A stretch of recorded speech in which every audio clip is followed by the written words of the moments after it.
біз бірге кітап оқиық жобасы аясында мен сендерге құмырсқаның қанағаты атты ертегіні бергенмін, иә балалар?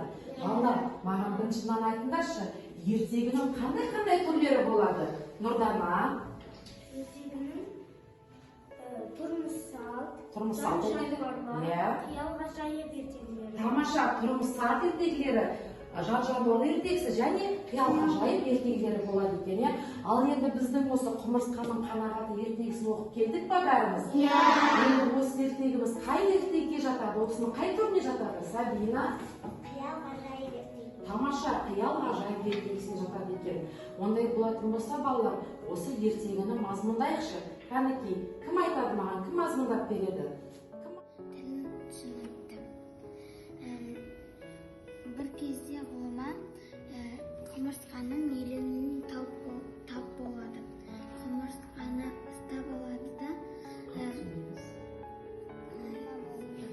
ол жан-жануарлардың, барлық өсімдіктердің, жан-жануарлардың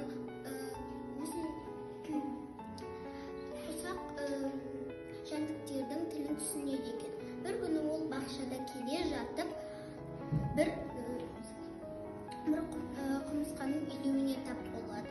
Ол бір құмырсқаны ұстап алады да, құмырсқадан сенің белің неге жіңішке деп сұрайды.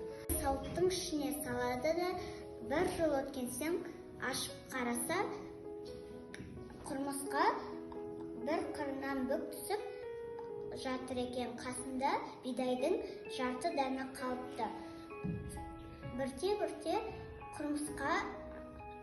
құмырсқа аяқтарын, мұртын қимылдатып, есін жияды.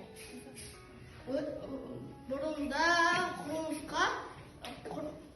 құмырсқаға айтады, шегіртке, сен айтады, ол кезде. Осымен ертегі сендерге ұнады ма? Жарайсыздар балалар. Біз де осы құмырсқа сияқты ешқашан ерінбей, еңбек етіп, қанағатшыл болайық. Жарай ма?